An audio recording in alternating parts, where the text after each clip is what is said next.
Welcome to episode 5 of Big Ideas in Cannabis. I'm Cassie Tomaselli, your host today and the founder of Tomaselli Media. We are a boutique content marketing agency for the cannabis space. And today I'm so excited to be joined by David Holmes, the CEO of Clade 9. Dave, thanks for being here. Thank you. Thanks for having me. So Dave, we've known each other for, maybe like 8 years now. But for the rest of our audience, why don't you tell everybody a little bit about yourself, a little about Clade 9, and how you've taken your very beloved brand from LA to New Jersey. Oh, yeah. I been in cannabis in the cultivation side for, looking at my calendar, 25 years now. But my life in cannabis started way before that. In the mid 80s, my first experience with cannabis was picking up my older brother, Mark, from the LAPD substation in the San Fernando Valley. He had gotten busted for selling weed to his classmates. So that was like my first, this is okay, what weed is, so he, we picked him up and he kind of gave me this dare ruler they gave him that showed all the different drugs not to use. And that was my first like, whoa, okay, I'm in this crazy drug culture. But I was consuming really young, as like being surrounded by, I had 8 brothers, by the way. Oh my gosh, Dave, I didn't know that. 8 brothers? 8 brothers, 3 sisters. So a huge family. And it's like a Brady Bunch. It's like, multiracial family. It's like from every, walk of life. So it was an interesting upbringing, but I was exposed to a lot of things at a very young age, and cannabis was one of them. And so it was, at a younger age, it was mainly consuming. Like I was like smoking weed at like 9 years old. But my brother were like, they were giving me weed to sell to like other 5th graders, and then I got busted and kind of got out of cannabis. But my early experience was just consumption and kind of being around it.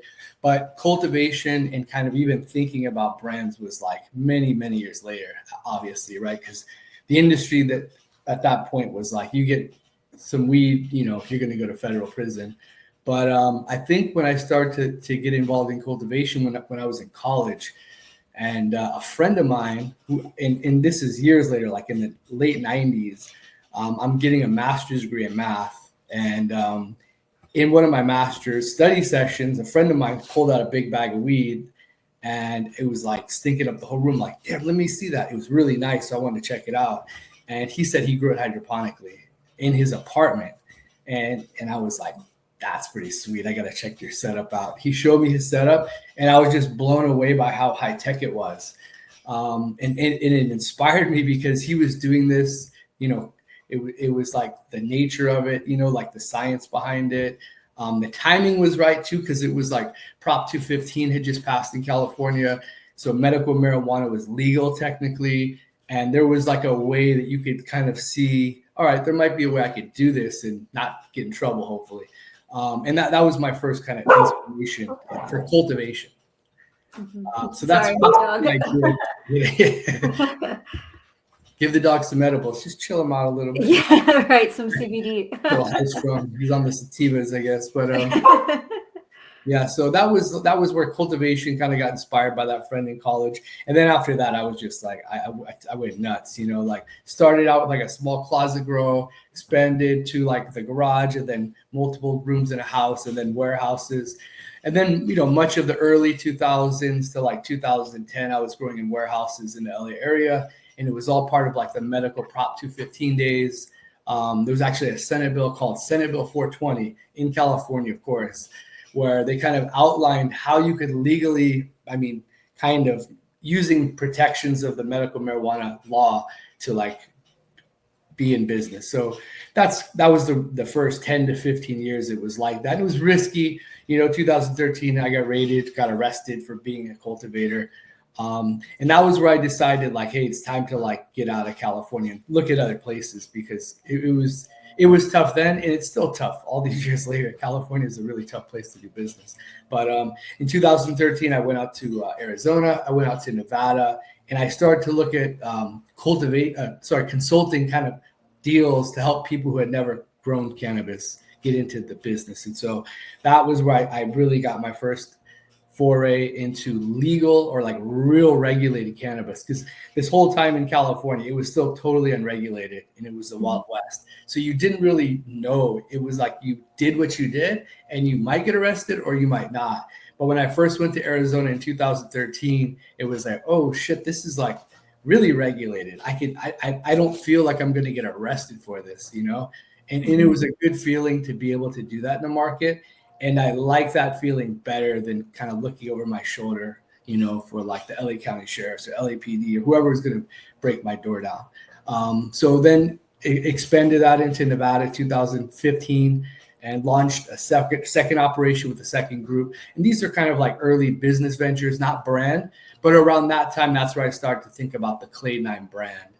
And so we came up with the name because Clade I thought was a really cool name that had relations in genetics. And that's what we were really focused on, was developing new varieties and creating new strains. So that's where the Clade 9 name came about, like 2013 through 15. And finally, we launched it around 2015 in Nevada as a sub brand of another brand called Virtue, which we helped start.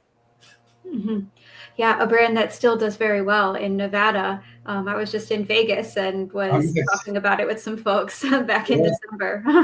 Virtue, and they're still doing it. That's good. So, you know, and then we with the success in Arizona, Nevada, I wanted to go back into California. It was the worst move I ever made, trying to relaunch in California, but we did. 2018, we started to like raise money. We built out a facility, and in 2020, we launched the Clade 9 brand in LA. And you know, we've been in that market ever since, and it's just been very, very tough. So we knew early, like 2021, 22, when the California market started to tailspin after COVID, we wanted to find a market that was like, all right, where could we do good business and not like be overtaxed, you know, not be overregulated, and some place that will kind of have their arms open to us. And we thought New Jersey was a really good market. We kind of looked at everything. We said, hey, you know what? New Jersey looks really attractive in terms of kind of the just like the number of licenses and you know, the population. So we decided to go after New Jersey. Like 2021, 22, we started going after it, and we finally launched in 24. So it's exciting. It has been exciting, and just the reaction and warm welcome you've gotten in the state has been really, really amazing to see.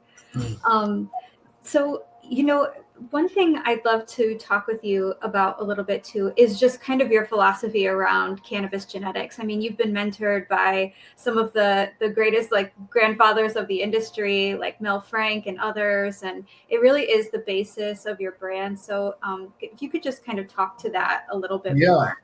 Yeah, I've been really fortunate, you know, like there's a good and bad in California, right? The bad is like the industry is still a mess, and it's really a tough business to be in California.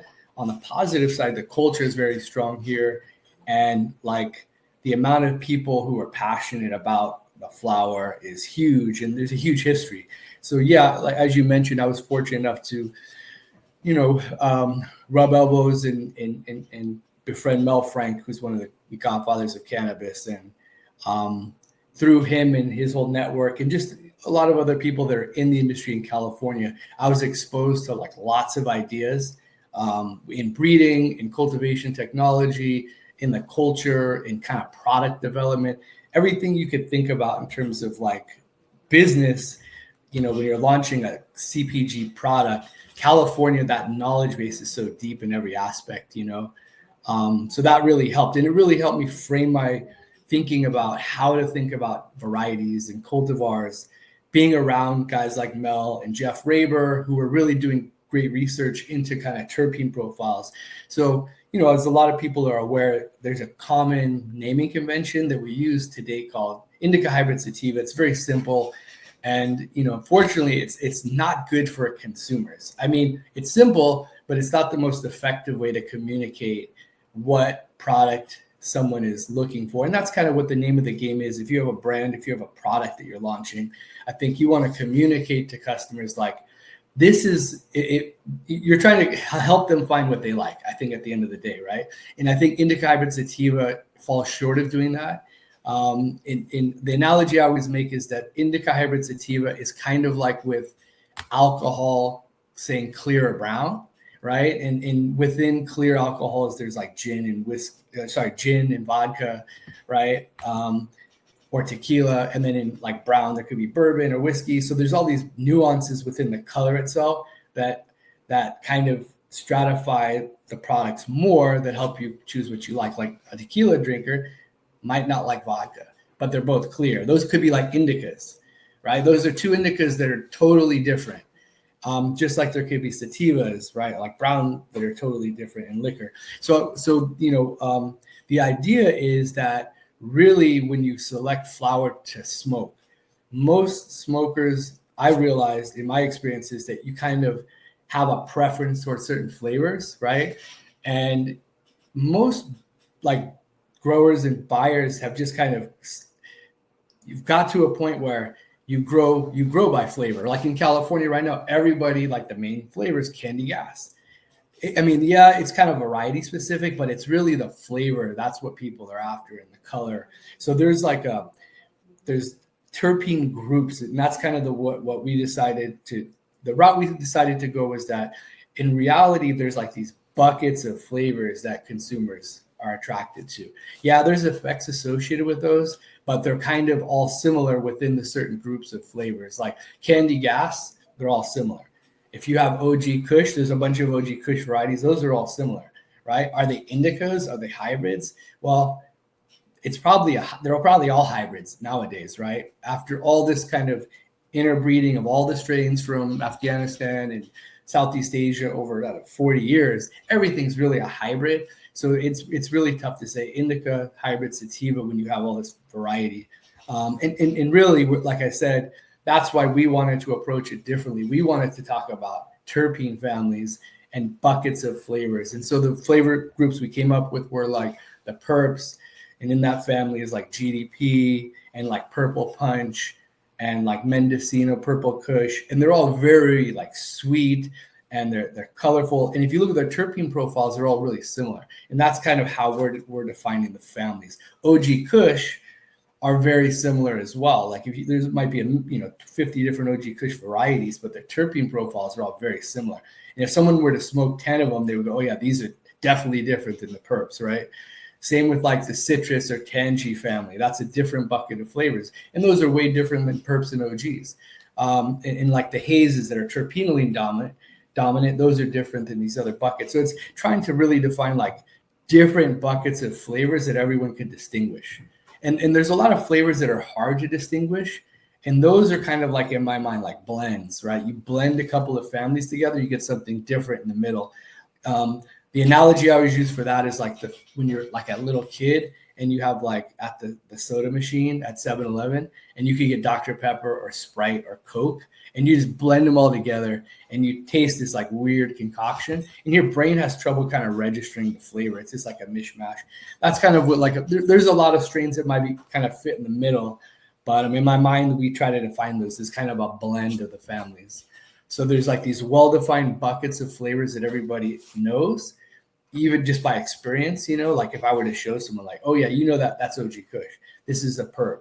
This is tangy. This is haze. This is like a bubba. This is a candy gas. That's like a newer flavor that's kind of evolved over the last 5 years. But it's kind of like a perp bubba OG hybrid. And you smell it, look at the terpene profiles. It does look like a perp or like an OG kind of mixed together. So anyway, that's our approach, and the goal is, at the end of the day, to make it easier for a consumer to choose what they like. Instead of saying indica, now you have, okay, what flavor do I actually like, right? And it's when like when you go to a bar to order an alcoholic drink, if you ask them, hey, what do you got? They'll ask you, what do you like? Do you like tequila? Do you like vodka? Do you like this? Do you like that? It's kind of similar at a dispensary, right? They might say, do you like indica, hybrid, sativa? Well, to take that a step further, it would be even more helpful. Do you like tangies? Do you like OGs? Do you like candy gas? What flavor do you like? It just gives the customer a little more refined language to find what they like. And that was the reason we wanted to approach it that way, just because that's how we think of it as kind of producers and growers. I think that's such a great way to categorize it, but it's also not easy to categorize that way No. in a world where we operate under indica, hybrid, sativa. So I definitely have many follow-up questions to Yeah, that. But it's a first, tough one, and I think it's we're at the very beginning of the discussions, right? But we wanted to at least take a stab at it, and I think we're going the right direction, right? I think right.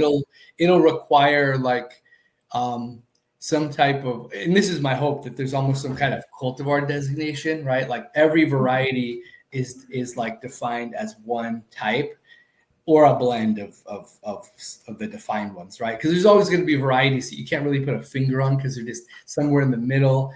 And we just call those blends, whatever. But like OG Kush varieties, they all get sort of like, okay, you're growing that strain, that's an OG Kush. Like if you're growing a lemon cherry gelato, we could like genotype it or check out the terpene profile. Okay, that it passes the test. That's a certified, candy gas variety. And if you're growing that, then you could call it that variety. It's almost like with like grapes or wine. You could call something like a Chardonnay or a Mhm. rosé or whatever. They're defined by kind of the cultivar. And so I think that but at some point we'll probably get to that kind of like refined language, but we're not there yet. Yeah, I'd love to kind of hear about how you approach that in the dispensary. Like when you sell to your dispensary partners and you have your products categorized that way, like are your dispensary partners asking you, okay, well, what is it? Is it indica sativa Yeah, hybrid? Or you're like, no, no, no, yeah, recategorize this way. Like, how does yeah, that work? Because I had some issue trying to do something right. somewhat like that in the Ohio market, and it Yeah. was just really hard to catch on. It's tough, right? So I mean, we're ahead of the game. We're trying to Like, like when you try to like set a trend and nobody else is there. There's people that are there, but there's just a lot of people are still like 10 years in the past in terms of the language, right?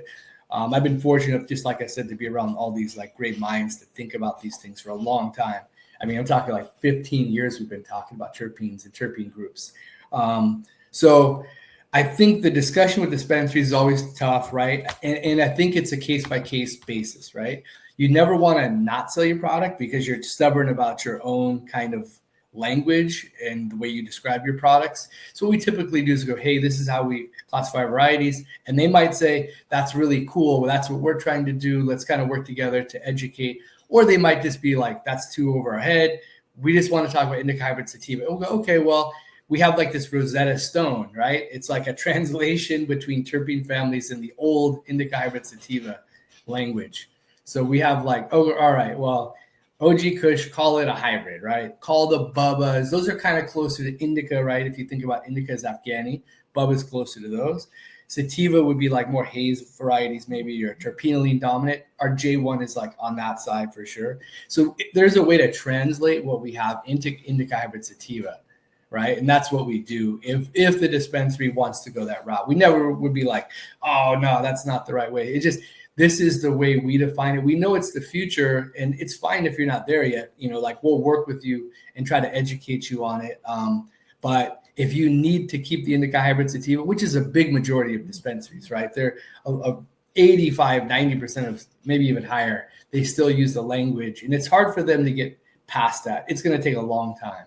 So we still work with that language all the time. We just we know what we know, and so that's why we stick to our guns on how we classify our strains.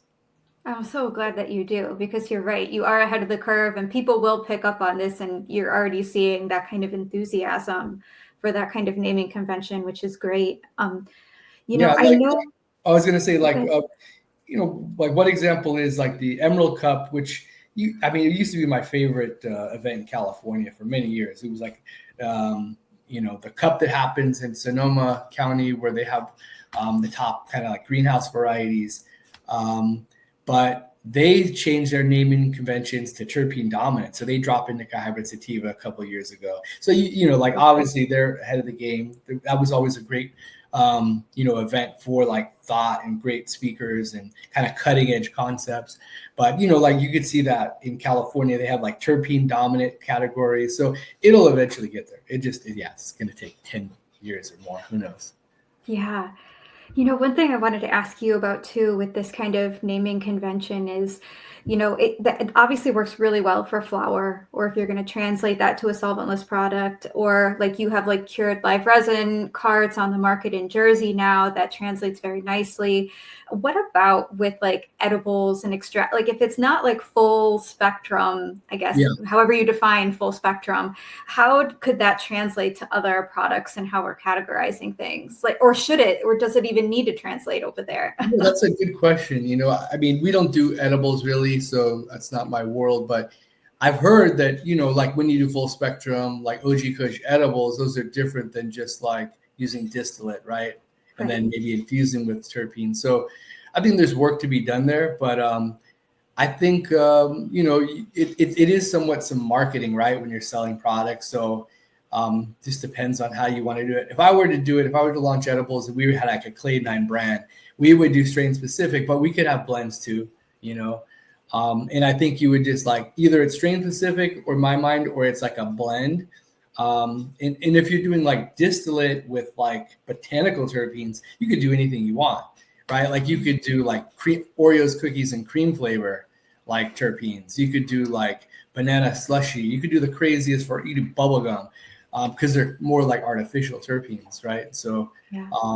there's a lot of flexibility, but I think the way we're a flower brand, so when you think of those buckets, those are like really natural kind of flavors. When you get into botanical terps and kind of like whimsical flavors that are fun and like, like almost like schoolyard flavors, then it's a different world, and I think you kind of could talk about it differently.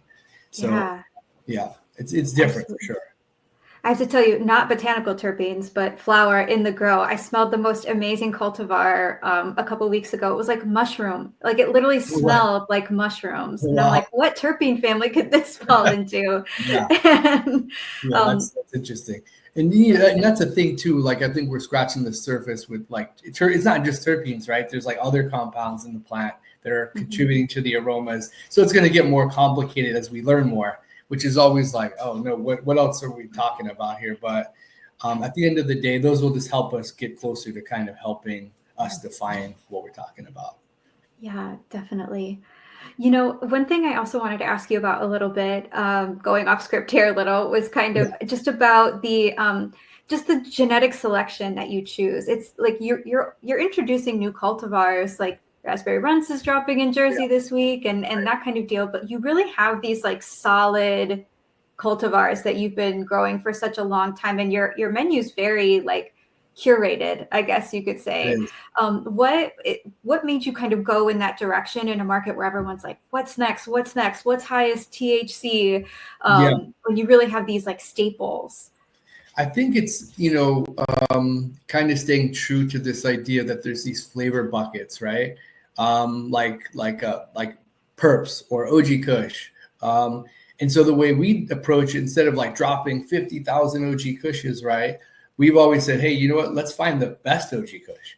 Since they're all very similar, like what's the point of dropping 50 of them? They're all very similar. Let's find the best one. So let's get those 50 best OG Kushes, put them head to head, and what does everybody want to smoke? Like, what's the number one OG Kush?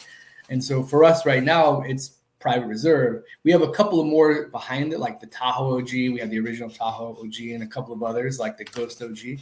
But the Private has always kind of been at the top. The Tahoe's always also does really well. But for each bucket, we kind of like try to find the best varieties, and then using data and just seeing how they do in the market, decide which is the best one to run, and then kind of stick with those varieties.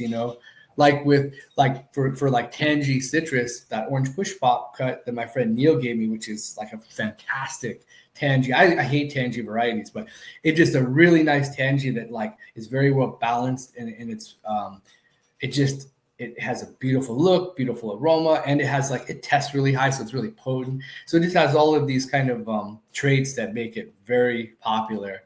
But we've had half a dozen other Tangy varieties that we've had before that never did as well, and that one it just took off. So that's a core. We're going to keep that as a core strain on our menu.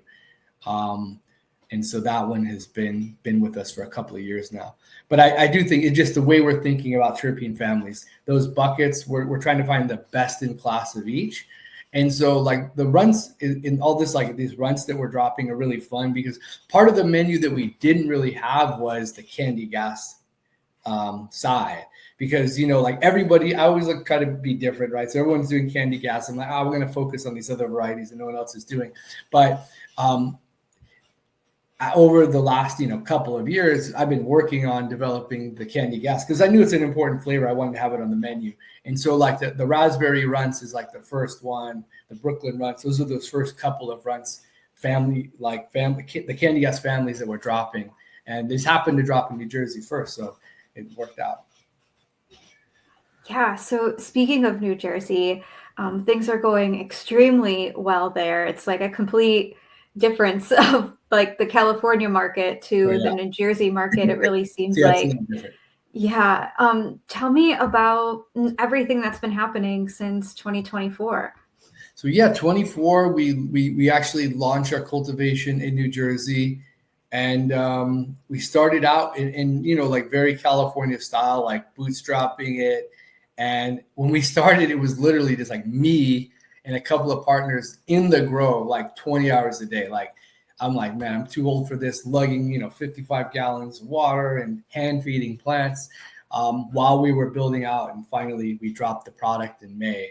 And we had a great reception, you know, and I think I expected it. It wasn't just because, you know, like we grow the greatest flower, but I think it's also we've done a lot of research. You know, we've launched these products in California, we've launched them in Nevada, in Arizona, and other markets, and so they do well in every market we've dropped them. It wasn't like, oh, New Jersey was just they like it. It's like, well, everybody likes them, and there's a reason that everybody likes them. It's because they're good. People have decided like these are great flavors. We love the effect.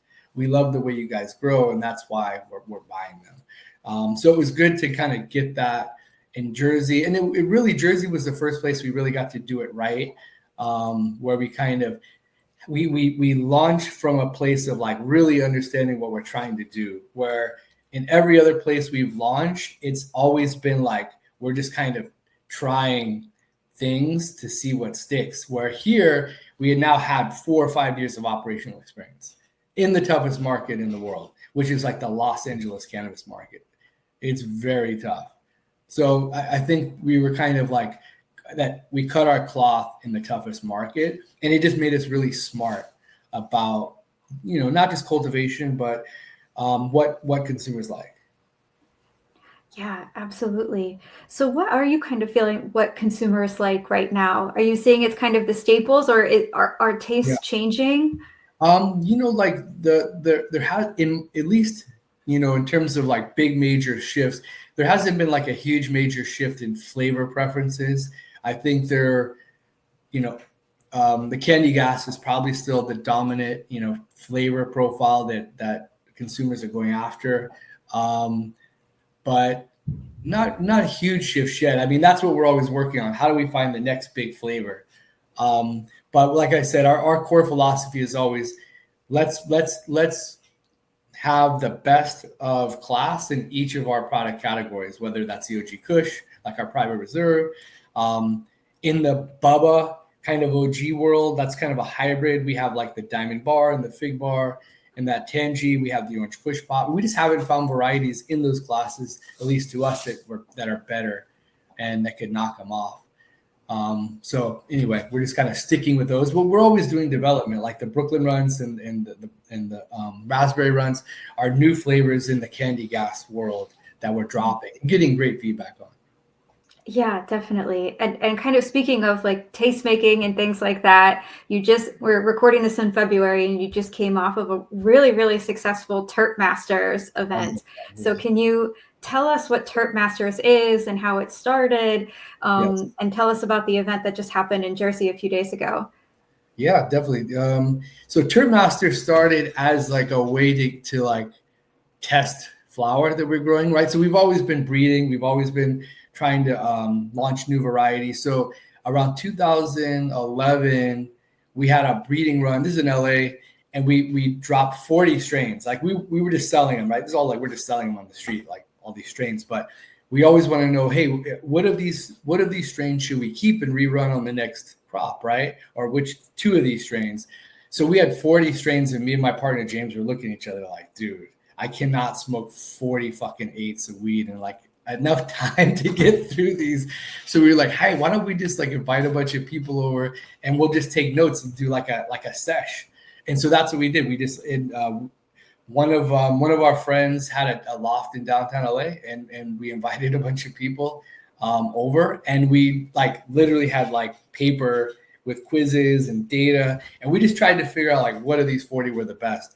And that was kind of the first taste Terp Master that we had done. It wasn't officially called Terp Master at that point, but that's really what it was. We were trying to like decipher all these varieties. And it was funny, randomly, one of the first judges at the Terp Master was Elon from Top Chef. He happened to live in that same building.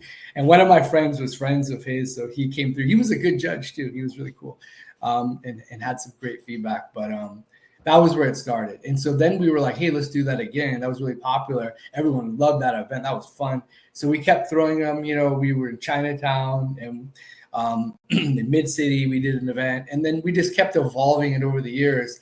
And then when we formally launched, like as the brand in LA in 2020, 21, we wanted to do like a more elevated event. So we started to do like this like penthouse party. And it just evolved into like a, you know, kind of like a branded event. And that's kind of the history. And so the one we just did in Atlantic City was like, you know, like 13 years of refining to get to that point. And we just, you know, we've learned a lot during those events over the years. Yeah, and it's really nice because they're kind of like invite only, and so it's like the bud tenders and like your tried and true customers, and it's kind of something special for them, you know, too, to be able to get up and close with the brand in that kind of environment. Yeah, because you know the way we've thrown them, it's always been like, hey, let's invite these people over, let's have like some food and have a good time. You know, we never thought of it like we're gonna charge anyone admission. You know, we want to kind of show everybody what we're doing, you know, and kind of like we're marketing our new product. So it is invite only, but we've got asked a lot if we want to do like a paid event, and I don't know if we'll ever do that. Maybe at some point we will, but right now, yeah, just invite only. We're just trying to like get everyone's feedback on what varieties we have and what we should keep. Amazing, amazing. So tell me a little bit about raspberry runts. I really, you know, it seems like it's really getting great pickup. And raspberry runts was kind of like the first strain to kind of be a New Jersey strain. And so let's kind of talk about that a little bit. And even the 9, like you have like this iconic 9 with like always like a cityscape in the back, and they're usually California, and this one's from New Jersey. So yeah, tell us more about that. Yeah, so well, me start with the 9. So for our brand, the 9 obviously symbolizes that's Clade 9. That 9 represents the variables in the grow room that we control to precisely, you know, grow whatever flower we're harvesting. And what we always decided we wanted to do with each variety, we wanted to put something related to that strain in the picture of the 9. So like, for example, if you look at the Figueroa OG, if you look at inside of the picture, it's the LA Coliseum, which is on Figueroa, you know, like the street in LA. And if you look at, you know, like Orange Push Pop, it's like in Orange County at the beach, like that's the background. And so for raspberry runts, it was actually the first Clade 9 strain born in New Jersey, you know? So we were like, well, we can't put an LA picture because it doesn't make any sense. Everything kind of has to have meaning. That's kind of important to me. So I was like, hey, you know, like I first landed in Newark when I got to New Jersey. So why don't we put like Newark as like, that's like our, you know, paying homage to New Jersey as like, this is the first New Jersey strain. So we're going to put a picture of Newark because that's the first place in New Jersey I ever stepped foot in. So that's amazing. I love that. And it also just kind of gives a little love to New Jersey. You're not just this California brand in New Jersey. You're like establishing a real presence there in the community, which is something that's not always easy to do for Yeah. MSOs. Yeah, and it's important we're cultivators, right? So every place that we land, we have to build out cultivation. We have to we hire local, and so every place, like we're in Nevada, if we're in Arizona, like we love the local community because they're part of our company, right? And so paying homage to Jersey is like a no-brainer. And yeah, we've had a great time there, and I really love New Jersey. Mm-hmm. Cool. What can you tell us about the facility in Jersey? So the facility it's huge. It's actually an old. It used to be like a Mack truck factory, so it's been there forever. The building itself is like 600,000 square feet, Oh, wow. and it takes up a whole city block. So we rented a chunk of it, and so that's how we started. And it's in the city of Plainfield, and Plainfield was just really receptive to us. We developed a good relationship with the city, and they just work with us really great. And they, we've had a great history so far, just being there for the last couple of years. But the facility, it's all indoor. Right now, we have 5 grow rooms only. So 5 grow rooms. We have about 6,000 square feet of canopy. It's all hydroponic with drip irrigation, and we feed the plants with our Newts formulation. It's a nutrient company that I launched about 10 years ago, and we sell directly to like cannabis cultivators. So it's like a cannabis specific plant nutrition formula that I had developed, and it's evolved many iterations over the years, specifically for like indoor varieties. So we feed it, and we do all the harvest, kind of the old hippie style. We cut the plants and hang them and dry them in our dry room, and then we buck them and off to production they go. So it's like our system has been very refined over the last 25 years. And it's just kind of a product of me going through all this history of different phases and cultivation techniques. But the facility itself kind of was designed around our system. And so that's it. Yeah, it's a beautiful facility in Plainfield. We love Plainfield. Thank you, New Jersey. It's been a great experience so far. So we're excited about being there for a long time. I'm so happy to hear that. I really also just want to talk with you a little bit about where you see the industry shifting. Obviously, you've been in this space for 25 years. You've been in the hardest state in the market. You've seen many ebbs and flows of this space. And it kind of feels like we're at a little bit of an inflection point now with rescheduling and maybe and all these things. Really from like 25 years of getting my ass kicked. I'm like, it's never going to change. I just don't know now. I don't think it'll ever change. Like, who knows? It's going to be federal legal forever. I don't know. It's hard to. I hope it changes, but I've been saying that for like 15 years. So I'm like, I'm like beat down. I'm a broken human being now. When it comes to rescheduling or like, I don't know. I don't know if it's going to change. I've like lost hope basically. But I'm doing it, so I must be like, I must love weed a lot, because anyway. So yeah, I you would hope like the administration was going to change, but then I just heard there was like someone appointed that's like anti-cannabis, that like doesn't want to reschedule, doesn't want to stop 280. I'm like, here we go again. See, I was right. I should have been pessimistic, and I was. But I don't have a lot of faith in the federal government. Let's put it that way. Mm-hmm, mm-hmm. So that's my position. It just shows what a gritty and power or like positive person you are, because I don't know anybody else who could just laugh and smile and say they're like broken inside and completely cynical about the industry. Yeah, just give me, as long as I'm in a grow room, a few times a week, I'm happy. That's the small things in life that make you happy, like looking at the bud, watching different varieties grow, harvesting. That's what makes me happy. So as long as I can do that, like whatever way it goes, as long as you don't put me in prison, just I'm good. So. Oh my goodness, yeah, absolutely. What makes you excited about the future of the industry? 280E aside. Oh my God. Yeah.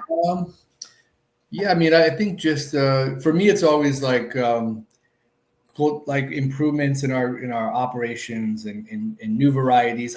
I'm a huge fan of the breeding side of cannabis. Like that's my favorite part. If I could just do breeding, and less kind of production, I would be very happy doing that.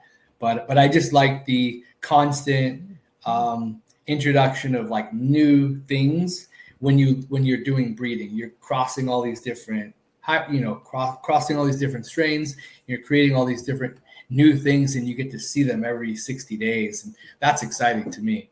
And that is exciting on the brand side too, because those eventually lead into new products. Like in our eighth jars, like the raspberry runts is really exciting. It's like our first candy gas strain that we've launched, that we created, and so to see it in the market, that's exciting to me, and that's what keeps me going. It's like new products, new strains, new technology, and just like the new markets are really exciting too. Being in a new place, like New Jersey is awesome too.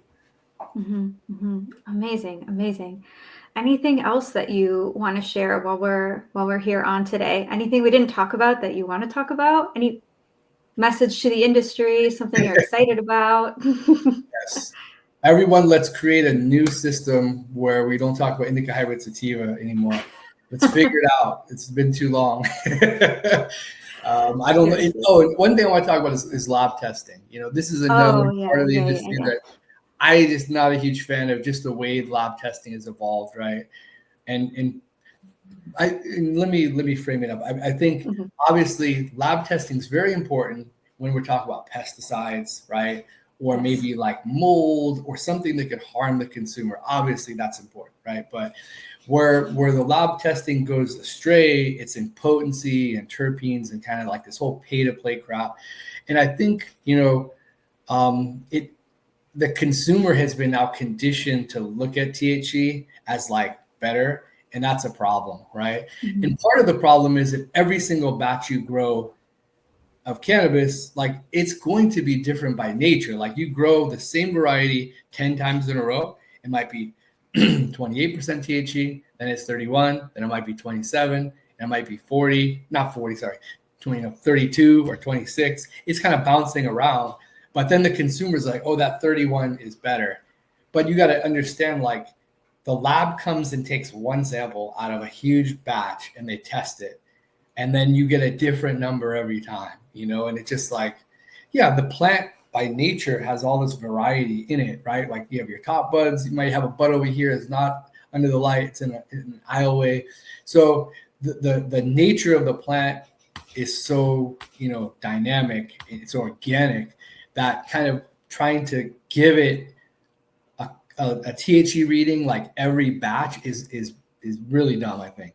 So what I've thought for the last few years is that, and I think I mentioned this earlier to some extent, cultivars should be certified, right? Like if you have OG Kush, you grow a variety, whatever variety you grow, the lab should just, you run it and then they kind of test it 10 times, right? And they say, okay, well, you ran it 10 times, it hit 26%, 28%, 25%, 29%. It's in the high 20s, right? So we'll just round it up. We'll call it 30. It's a 30 variety. That's it. And that variety, we're never going to test it again. We're just going to assume that you grow it. If you grow it the best you could grow it, it's going to be at highest 30. So we'll call it 30. If you grow a variety and it's testing 19, 21, 16, 24, it's about 20. So we'll call that a 20 variety. It's almost like you're basically just giving it a single number, and that's based on its genetic potential. So instead of saying the THC was 27 this time and 31 this time, and people are shopping by batch, it's really the cultivar is kind of certified at like this is how it should be if you grow it really good. And then the consumer like doesn't think about THC as much anymore, right? There's only like two choices, 30, 20. And a lot of times the 20 is going to be better because it might be higher terpenes or whatever. It's almost like alcohol. I like to use alcohol analogy a lot because there's a lot of like kind of like parallels between the two industries, I feel. And one is like, if you look at, nobody goes and says, I want vodka because it's 80 proof, or I want, whiskey because it's 80 proof, or I want this whiskey because it's 90 proof. Actually, there are like teenage, maybe 16-year-old kids that say that, right? Like, I want Bacardi 151. That's the best one because you're 16. But like, you quickly realize that's a bad way to choose alcohol, right? It's the same with cannabis. I think if we kind of eliminate consistent like lab testing every single batch for THC and really just certify it as this is what it is. Like, if the grower did it right, it'll be here. It's going to be a 20 or it'll be a 30 or whatever it's defined to be, and let the consumer decide if they like that cultivator or not. And that's, I mean, for 15 years, we grew and we sold and smoked weed with no lab testing. Mm-hmm. And people just stuck their head in the bag and decided if they liked it. And they smoked it, and if they liked it, they came back and bought more. That's how it should be. Sure, we're going to test for pesticides, 100%. Test every batch for pesticides, but don't test for THC every batch. Don't test for terpenes. It's pushing the consumer in the wrong direction, I feel. So anyway, that was the one thing I wanted to talk about. And that change is going to take a lot of time. Oh yeah, absolutely. And yeah, because it would just eliminate this like dirty secret or out in the open secret that there are people who pay to play for these kinds of lab results. Yeah, no more pay to play. It's a designated cultivator. Yeah, it eliminates that. What it is, Yeah. And so, I think that would help a lot, and it just would save some cost too for the cultivators. It's just like, kind of unnecessary. Like in Nevada, it's crazy. They still make you test every 5-pound batch, right? I mean, like you grow 1,000 pounds, it's like 200 batches you're testing. That's so expensive, and there's no other industry that does that. No other industry that does that. Maybe like every field, right? Maybe and that's the thing too. It's like there's smarter ways to do testing than the way it's happening now. But yeah, the whole pay to play would go away if they went to like a cultivar kind of cultivar like definition. This is kind of defined as what it is, and that's what you're going to get if you buy that. If they've done a good job, you're going to get what this says. If not, it's going to be lower than that, and you shouldn't buy from them again. Well, yeah, and it's these limits and these rules are kind of like arbitrary, when you think about just like the experience, totally random. And the labs all don't have like the same SOP. So one lab's at 40, another's at 25, and the consumer is now like they're confused, right? And they're like, I'm confused. Yeah. Right? Like, what's going on here? In reality, it's just like, hey, every cultivar can be, if you grew it as best as you could, it would hit here in this range, right? Let's just call it that. That's what it is, right? If they do a good job, it'll be here. This one, it's a little bit lower. If you grow it really good, it'll be here. Like Purple Punch is like an example of a variety that doesn't test high. It might be like 20. It's a 20. Whereas like an OG Kush is probably a 30, right? And then that's like from experience, most smokers would be like, yeah, that's true. Like Purple Punch doesn't get you high. OG Kush gets me high. So I would see why that's stronger. It gets like defined as a 30. But anyway, I think that's a conversation that will be evolving. And you hear about all this crazy lab stuff right now. So it's obviously in the air. And one thing too I want to say about the lab testing is that I think the labs put too much into potency. Like it's almost like it's dangerous if the numbers are kind of all over. And I mean, for pesticides, I think that's true. But for potency, you think about it, like if your variety is at 23 and they put a 30 on it, is that hurting the consumer? It's probably not hurting them. It's hurting their brain, but it's not like, because it's like really misinforming them. But nobody's going to get hurt by smoking a 30 strain versus a 25 strain, right? If it is. So, I mean, I think that, like I said, the testing has to be revamped, and there has to be a focus more on kind of cultivar kind of definition, or each cultivar will be defined a certain way with a certain number, and I think that would be the future. But we'll see. Who knows? It might change. We might stick like this for the next 10 years and drive me nuts, but who knows? Just keep pushing, Dave. I haven't heard that idea before. So really? I think I think I might have thought of it in the last few days. No. I've been thinking about it for a while. I've talked about, I think maybe the cultivar thing is kind of something new, but definitely rounding THC to like by the 10, I think is a really good idea. So if you're at 25, 26, 27, 28, all the way to 34, they all get rounded to 30. And if you're at 15 to like 24, it's all going to be 20. And if it's like 6 through 14, it's a 10, 10, 20, 30. There you go. And now the consumer is like, you're going to see only 3 numbers or 2 numbers as opposed to like so many nuanced THC. Imagine you went to like buy alcohol and it was like 34% proof or 5 proof, all these proofs. I mean, it's going to be really confusing where they kind of define it in these very discrete classes, and it's easier to kind of pick what you like. I think that's where cannabis has to get to. Otherwise, it's you go in, like if you go into a dispensary in California, good luck. Good luck trying to find what you like. You're talking about like 1,000 brands, so many SKUs. Nobody knows, like the bud tenders don't know because like the new brands are coming in so fast. And that's not a good place to be. You know, the consumer needs to know what they want, and education is the key. Mm-hmm. Absolutely. Absolutely. Yeah. And having terpenes is even part of that discussion. I feel like it's always like this like added thought or like afterthought.